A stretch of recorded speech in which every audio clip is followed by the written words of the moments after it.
Up until this movie, I was watching Marvel movies because they had the superpowers that I know, and like from the comic books, most people remember Avengers. We were so excited to see all these superheroes together. Before that, we didn't even imagine such a thing. It wasn't that actually, the actual scenes there were the single reason why most people kept watching Marvel movies back in the day. But Captain America, the Winter Soldier, was the first sign of Marvel that spoilers, they'll take these superhero movies to the next level. Let's get started. There are just a few films out there that delivered the action scenes in such a natural and flawless way. Not only the main actors, but the sad characters and extras do the job perfectly. At least there are no NPCs.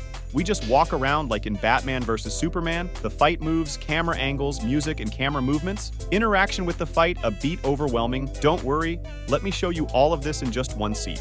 This one Captain and Winter Soldier Spike's styles are real movements a fighter would do in such a situation. One side is attacking, the other side is defending, and vice versa. We don't see fancy attacks like in other superhero movies. They both are fighting like specially trained soldiers. And they are, if you don't know. If you pay attention, the Chimera is not following the cap and box, it's following the knife. Because if you were there, you'd subconsciously follow the knife instead of them. Each punch and kick gives you the feeling of damage. Just like in the video games, I can play the sun because of copyright. But it's in total synchronization with the sea or these insanely cool knife catches. See, they didn't even show it in slow motion, like this one. They look like something crazy, and they are, but here, they showed like it's an ordinary movie. But well, given this normal street fighter, he doesn't forget the quote superheroes. I mean, we see some shots where we understand their strength is well about an average man, just like the seat where the Winter Soldier lifts and throws Steve Rogers with his left arm. Of course, not all scenes were perfect. For example, in this scene, why is everybody shooting up the shield? Well, his legs are open.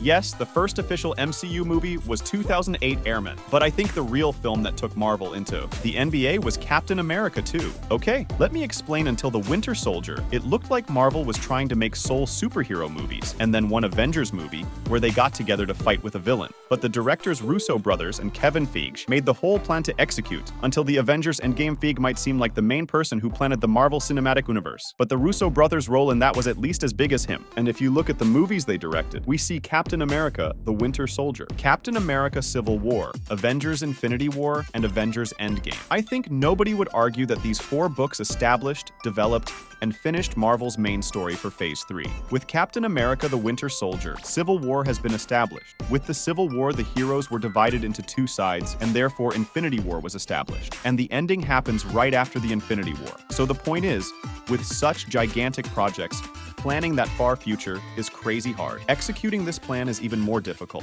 and Anthony Russo and Joseph Bruiser made this real. In such superhero movies, the directors are trying to establish the characters and events for future films. And while doing so, they added so many side stories to the film, and it overwhelms the viewer. They either give so many details at once, or so small details that the viewers don't understand. In the first watch, there's a line in between, and I think they managed to find it. In the beginning, we didn't know anything about these 4 characters: Volcom Winter Soldier, Alexander Pierce, and Crossbones. We see 4 different Arjun stories. Let's say the Shield's director. What do we know about him in the beginning? He rejected the Nobel Peace Award because peace is not an achievement for him. It's just a responsibility.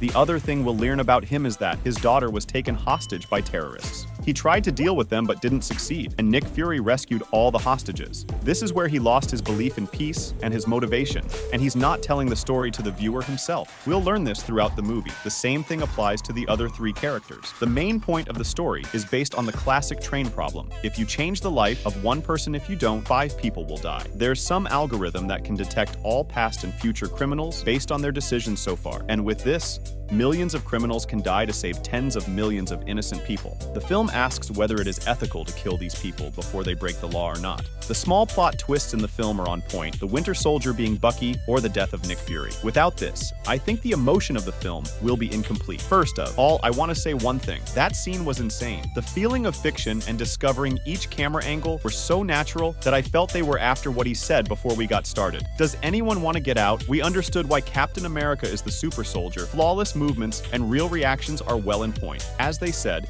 it was a good detail that the Winter Soldier is bucking, but his main thing is how to show him to the viewer. He's like a robot without emotions, and we feel it while watching him. Plus, showing him with a mask for the first half was a good decision. The mask wasn't just for hiding his identity, it was for hiding his emotions with the mask. We can't understand what he's thinking because he's designed to execute any order they give to him as soon as his mask falls. He turns from a robot into a human, and his first reaction comes from, "Then this name brings back some memories," and he makes emotional decisions. The visual effects and explosions were so good, even better than the new moods. And finally, Captain America's costume. I think this was the second best suit after the Infinity War costume. That was it for this video. If you like this kind of review, here's another one. Thank you for watching, and see you at the next one.